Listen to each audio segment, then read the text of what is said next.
Story time. Um, you know, I've been blessed my whole life. I mean, pretty blessed in the sense that I've been fortunate to have my grandparents raise me, um, have a good upbringing.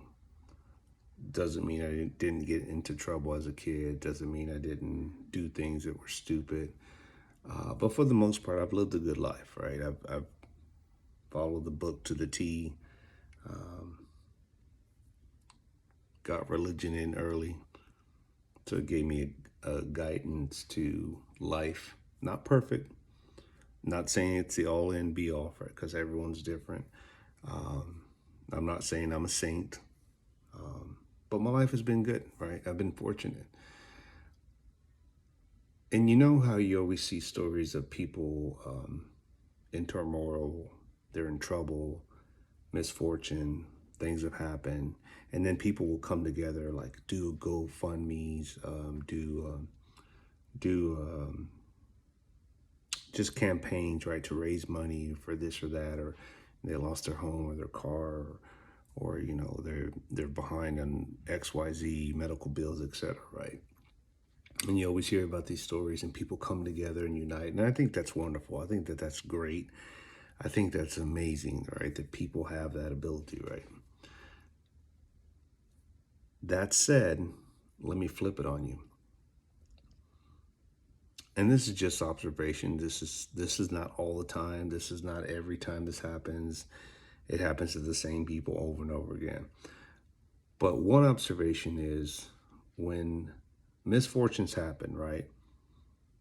It can happen to anybody, right? Things happen, shit happens, life happens, and you get bailed out of that situation, whether it's your fault or no fault on your own, whatever, right? But when mishaps happen again, a second, a third, a fourth, whatever, right? People start to get the hang of this game and they're like, oh, if this happens again, if I mess up this time, somebody will bail me out, right? And they're like, oh, I did it again. I'm sorry. Oops, need help. After a while, people start catching crying wolf, and there is no wolf, right? And so it sometimes it's hard for me to swallow that pill because I've never been in that situation, right? People have never really had to come to my aid or raise money or donate or anything like that. I've never had anybody bail me out. Never had anybody say, oh man, all these people are donating to my channel. I'm just so lucky. Everyone likes me, right? And when I see that on other, not just YouTube channels, but just in life, right? I always think to myself, are they just having this bad misfortune luck time and time again? Or have they figured out this system and they're playing it? They're playing people, right? Again, it's a hard pill for me to swallow that when it's the other way around, and I'm thinking, okay, no one's ever bailed me out. I've had misfortunes, but I've had to figure it out myself, pay for it. I just had to just sometimes do without, right? That's life, right? So again, it's hard for me to swallow that pill that when it's for free, it's like, why is it always for free for you? But for everybody else, or people like me, I gotta pay. Nobody bails me out. The reason I'm saying this is because I do wood projects from time to time, right? Last year, an organization, a coworker of mine asked me to make something and donate it. I don't like to do work for free. Who does, right? And I know some people are like, oh, just get back. It's one thing when I've had misfortune once, twice, time and time again, and people bail me. I'll be like, you know what? You know, I've messed up plenty. People have bailed me out on many occasions. Let me get back to the community, right? That hasn't happened to me. Thank God. Knock on wood. But I have a hard time swallowing that pill and doing it for free, right? Doing something for free for nothing. And it's like, what am I getting out of it? Yeah, it's nice to do it. Last year, they hit me up and said, "Hey, would you do something?" I was like, I'll see if I have time, whatever." Went ahead and popped out like 3 or 4 Texas wood state shape, right? And it's not that it's expensive for me to get the materials, do make time to do it. I have the tools and all that. And certainly there are people that have machines that do these, but I do everything by hand, the sanding, the detailed, all that, right?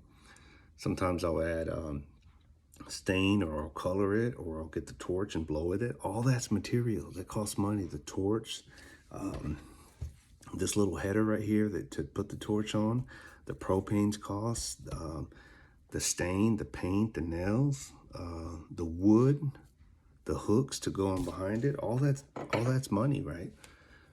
And time, and my tools, right? And skill, right?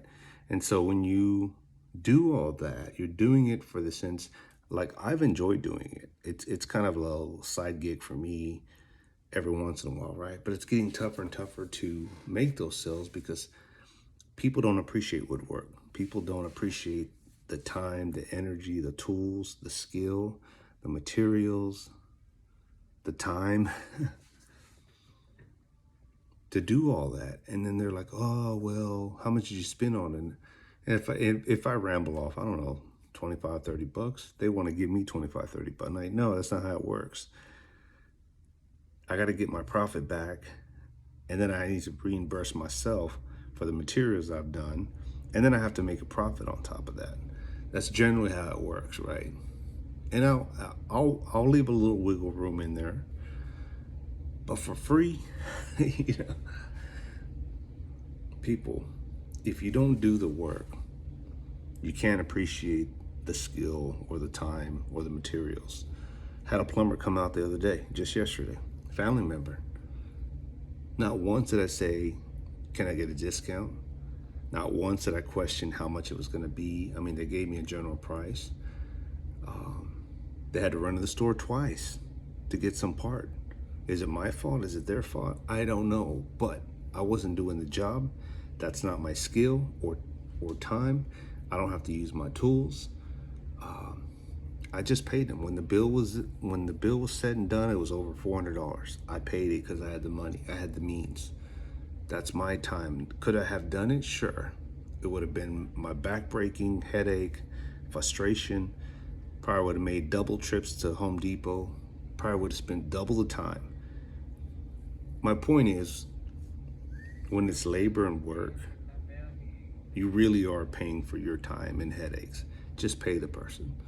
I don't question that because when I make porch swings or whatever wood projects, I know the work that's involved.